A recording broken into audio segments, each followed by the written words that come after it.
Hi, I'm Laura. And I'm Tammy from Pura Eco, the place to be, To have the energy and vitality that you always dreamt of. And today We're here with a special guest, and we're going to tell you how to deal with the pain of loss.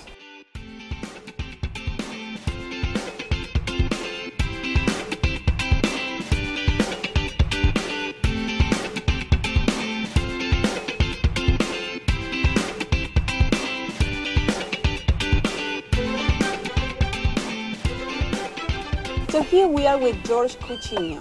He's an author, speaker, a trainer and coach, and a daddy on a pink mission. For those of you that do not know George yet, you will get to know him now. But he has recently lost his baby, his daughter, for cancer, and he could turn things around a little bit, and that's what the pink mission is about, and that's why today we're wearing here our pink bandana. So George, tell us a little bit about the pink mission, how that came up. Well, pink came up because it was a favorite color of Leonor. She was very girly, connected with all that pinky stuff and all that. So, and the pink idea and the pink mission came from that color because she was totally girly and totally in love with pink. So that's why from that day onwards I'm always wearing a piece of clothes or a watch using pink. So what's the mission about? What's the mission that you took from her passing?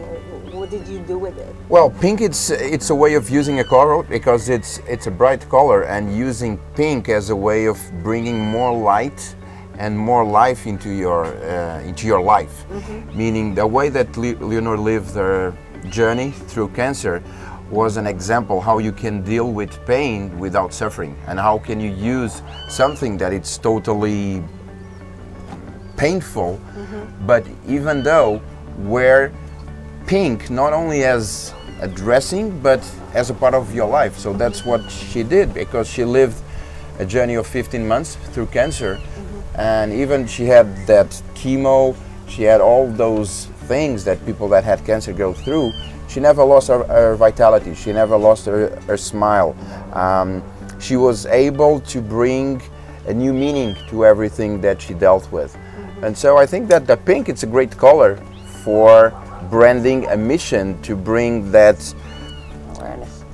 awareness, and not only the awareness, but that sense of that you can deal with pain in your life in a different way. Mm-hmm. Meaning, if something really huge happens with your health or with your family, of course you need to deal with a pain. You have to feel it. Mm-hmm. Okay, it's impossible to avoid feeling the pain, but you can look for a meaning, you can look for a higher purpose. Mm-hmm. And so it's like painting something that it's dark, something that it's gray, and putting a pink color in, You're a great example of that, because like everybody that went through a situation like losing someone that you love, it's pretty hard, and mm-hmm. I'm not gonna deny the fact that even like losing a child, it's even worse because it's not the natural way.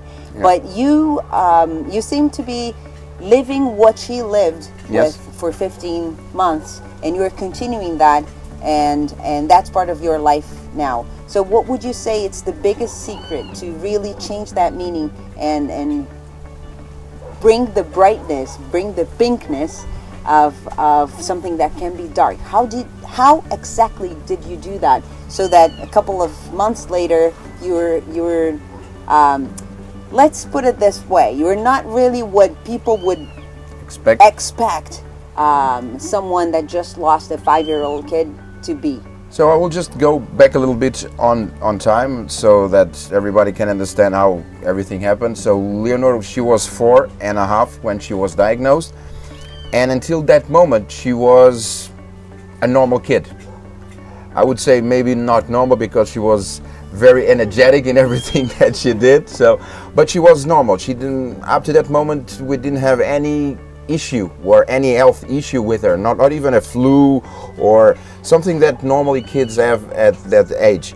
And from day to the next day we were faced with something completely catastrophic, meaning when she was diagnosed she had terminal cancer already, so she was given 2 weeks to live, and she had a 16 centimeter tumor on her right kidney, an 8 centimeter tumor on her left kidney, and 30 plus metastases on both flanks. And doctor said, okay, we will try the normal protocol, the normal chemo protocol, but we don't know how will it work. So maybe we are talking about 2 weeks maximum. And those 2 weeks transformed into 15 months. And during those 15 months, she lost her hair, and that was the only thing that you could realize that she was sick. Because apart from that, she was a normal kid. She was happy, she was playing, she loved pink, she loved all Disney princesses, and she had this energy that even at the hospital that she was being treated, she was known as the phenomenon. Because the way that she dealt with the chemo and all the secondary effects and all that. I will just tell you an episode in one of the chemos. It was end of last year, and it was already an aggressive chemo. So she was, feeling sick and throwing up and all that. And I remember that we were at the hospital, at her room, and she was starting to feel sick. She had been through chemo all afternoon, and she was starting to feel sick. And we were watching a Disney movie. I don't recall which movie it was, if it was Rapunzel or Brave or something. But we were watching, and she had this thing in front of her for her to throw up. So we were watching, she would throw up, and then stop throwing up, looking at the movie again, and, normally, smiling and enjoying the movie, and then, I have to throw up again. She would throw up and then come back to the movie. So this was the way that she dealt with everything. And only at the last 2 weeks, she lost a little bit of vitality.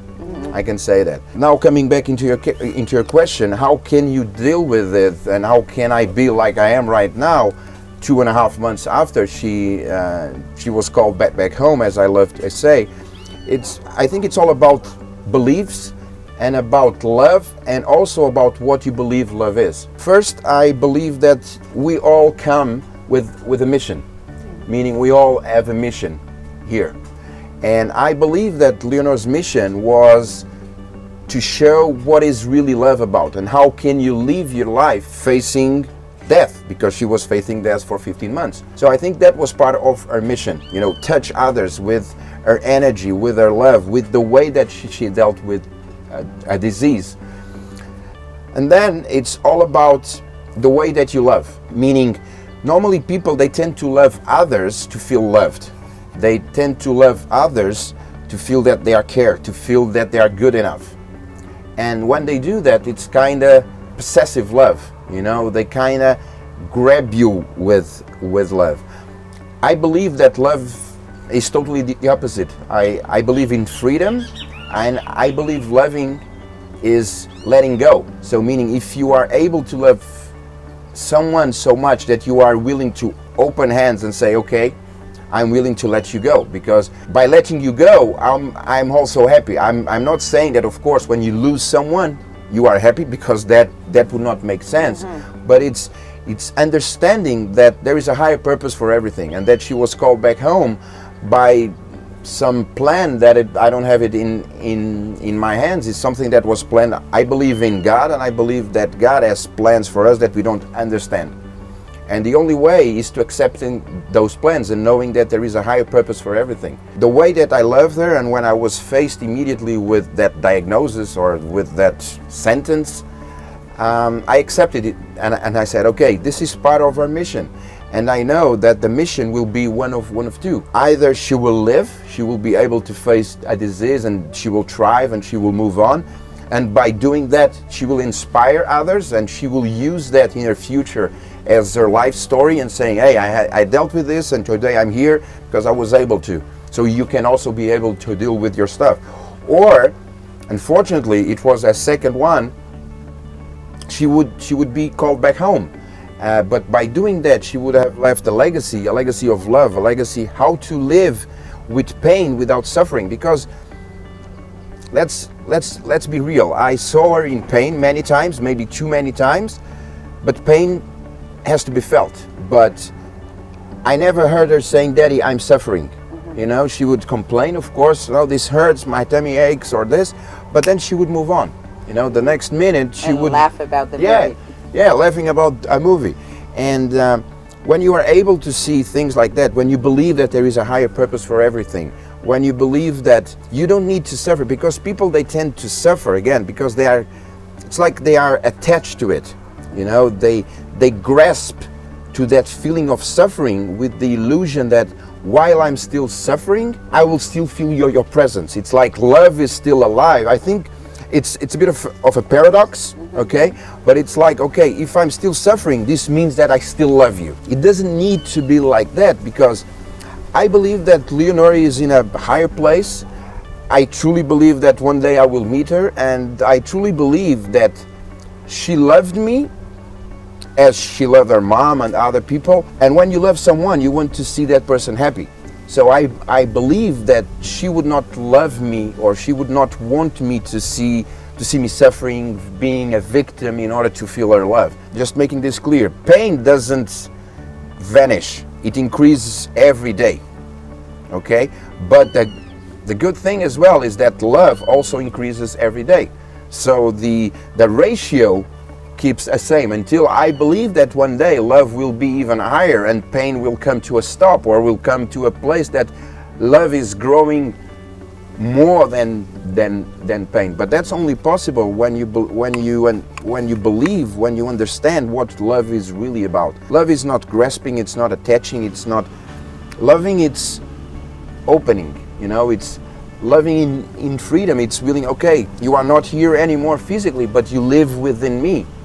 And your mission, your legacy will live within me. So it's using pain to look for my higher self, to look for the best of me, and being able to use Leonor to flow through me and to touch others. And you recently wrote a book about that, that is actually, as we speak, being translated into English and Spanish? And Spanish, yes, and it will come out next year. It's probably in the US, Brazil, and also in South America. Leonor passed away on September 3rd. We had the goodbye ceremony on September 5th, and on that day I felt that I had to write her biography. I think it's a bit strange, and some people, they might say, a biography of a 5-year-old. But yes, I felt that need, because again, Leonor was quite known in Portugal, in the media, and the media tend to pick up these things, and again, going into the suffering. Oh, she suffered. Yeah, she suffered. She was a victim, 5-year-old. How can this happen? And these parents and all this. So again, this didn't have anything to do with the way that she lived. She was not a victim. So I felt this, no, I need to put this in writing. I need to write her mission, her legacy, the way that I saw it, the way that she lived it. So I wrote a book. I went into a journey, that the way of St. James, which is a pilgrimage, a spiritual pilgrimage. And during that, in 17 days, I wrote a book. 17 days? 17 days. Wow. Amazing. And you also have a foundation now, right? Yes, and well, 1 month after she was called back home, we founded a foundation. Okay, it's the Pink Foundation, if you would translate it into English, with the goal of using my skills, my professional skills, being coaching, NLP, and positive psychology, in order to use not only with children and teenagers that go through not only cancer, but you know, extreme diseases, but also and mainly their family, because there are a lot of foundations, a lot of associations that focus on the children, on the patient, but sometimes they lack the family. And sometimes the family go through much more things than a patient. And not only with that, you know, not only helping people that are going through that disease or through that journey, but also and mainly helping people how to deal with loss, how to deal with grief. How can you deal with grief, not being a victim? Again, pain needs to be felt. And sometimes I have good days, I have not so good days. I have days that I cry. And whenever I need to cry, I cry. I don't hold back pain, but I refuse to be a victim. I refuse to suffer. I'm not special. I'm equal to any one of you. It's just a choice, and believing that there is a higher purpose for everything, and that you can do different, and that love exists when you appreciate, when you care, and again, when you are able to let go. I think that most people suffer because they ask why. Yeah. why this happened to me? Why is it that it had to be so soon? Or why? Yeah, why me? Why her? Exactly, and I think that might be the wrong question. So what would you say it's the right question to ask instead of why? What would you say would be the right question to ask? Or what would you say, for example, to other people that might be watching this video now, going through the same situation or very similar situation, or even if it's not that similar, but losing someone, in a way, losing someone that they love? What would be a good question, or how could they change that meaning? How could they do what you're doing so that they would go through that phase in a better way and bring something positive from that? Well, I would say first and foremost, you need to accept. If you don't accept what happened, you don't move forward. So the first thing is accept, you know, accept that you lost that person that you love, and knowing that there is a higher purpose. I know that sometimes people tend to, you know, go against God, those that they believe that there is a God, and they get angry with God and all that. But you need to accept, because using a metaphor, for those who have gardens or for those who have seen people that have gardens, they plant seeds. And some of those seeds, they grow, they turn into beautiful flowers, and some of those flowers will die. It doesn't mean that they don't care about each flower. It doesn't mean that they don't take care, they don't, you know, water and, you know, care about each of the flower. But there are things that you cannot control.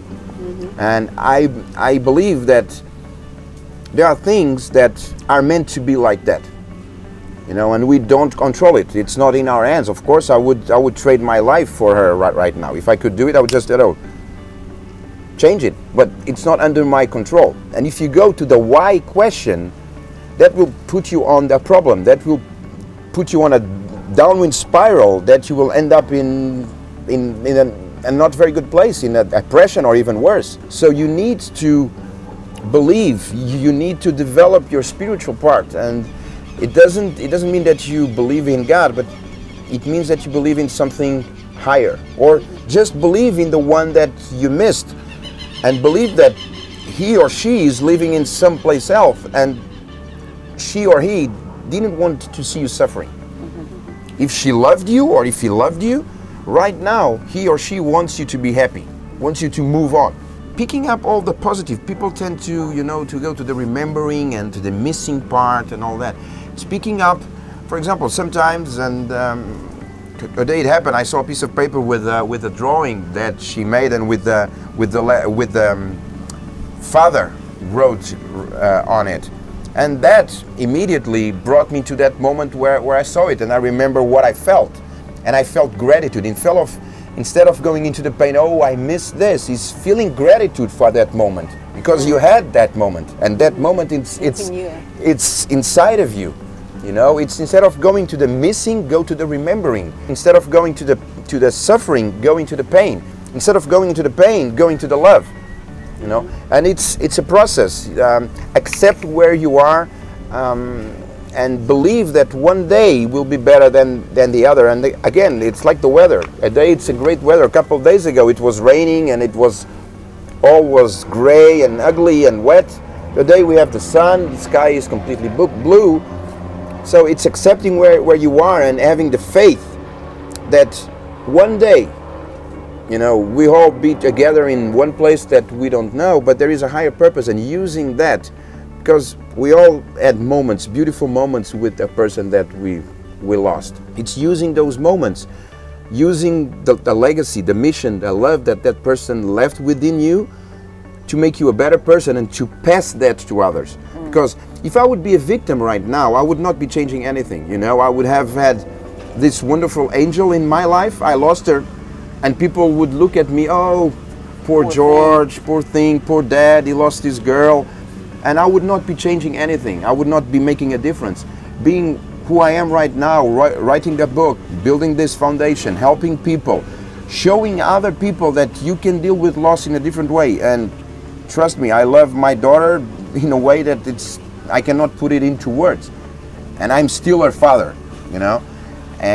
But the way that I live this is, I think that I'm inspiring others. I'm giving an example that you can live pain in a different way. You don't need to suffer. You don't need to be a victim, because that doesn't prove that you love less or more, you know. And I believe that right now, Leonor, if she's watching us, I believe that this is the way that she wanted me to be, being happy, building my life, passing a legacy, you know, and being pink. I believe that everything happens for a reason, and this is a beautiful story as an example of people want to live forever, want to live many years, and some people live for 90 years or 100 years without really living. Absolutely. And this is a great example of how a person, a 5-year-old, lived the life to the fullest and left a legacy. So Absolutely. I think that it's really important that with this kind of things we get to the opportunity to change our perspective of life, because we complain of so many things, so many little things, the weather, like things don't happen the way I want them to happen. Well, things sometimes don't happen the way we want them to happen. So we need to focus on always, this is a great example, on what's positive, what can I learn from this? So if I would ask you to tell us what's the lesson that this whole situation left you in a sentence, what would it be? Love. You know, a lesson was really, it's all about love. Love is the most important thing that the human being has in life. And sometimes we complain about, like you were saying, and very good, about things, about not having the car that I want, the house, the clothing, the traveling, the whatever it is, because we put love in things that don't love you back. The only thing that will love you back is human beings. You know, and that's part of being human, and that's part of showing love and spreading love through you. You don't need to have someone present in your life, meaning physically, to feel that love for that person. Because love, it's more than physical. Love is something that connects us in a far deeper level. So the lesson was that our legacy, our mission, the reason that we are here, and if we put love in everything that we do, life will be about love, you know. So, and there is a quote from a movie that I saw a couple years ago that I always remember. It's what you do in life echoes to eternity. Make life a symphony of love. Make your life a masterpiece of love, because that will last and that will influence others. The world right now misses love. That's what we crave most. That's why we have these problems in relationship. That's why we have problems in business. That's why the world is right now on this turmoil. It's about love. The humans, they detached from what is the true essence of love, which is giving. And giving is also letting go. Become love. Put love in everything that you do. Be love, and that will influence others. So that was my biggest lesson, my biggest learning. Beautiful. Awesome. Awesome. Very good. Thank you very much for being here with us today and for sharing all that information. And it's true. I read the book, and if you have the opportunity, please do. And you get to know this little princess that I'm sure you will also fall in love with her.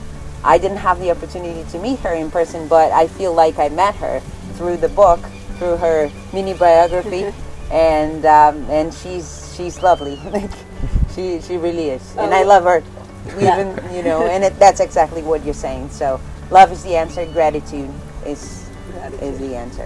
What's the name of the book so people can? If you translate it into English, Nonô was her nickname from Leonor. So it's Nonô, the Pink Princess. Okay. And in Portuguese, well, you can. I think it's in the first place right now. Yes, it's in the top 10, and right now it's #1 in sales in Portugal as we speak. And the name in Portuguese? Nonô, a princesa cor-de-rosa. Awesome. Thank you very much, Jorge, for being here with us Thank today. you. It was a pleasure. And I hope that you could take something interesting for you from this video. I hope it has served you, and if it serves others as well, please share, like, and leave your comments below. And we will see you on the next episode of Pura Eco TV. Thanks for watching, and bye for now. Ciao, ciao. Ciao, ciao. Thank you. Bye.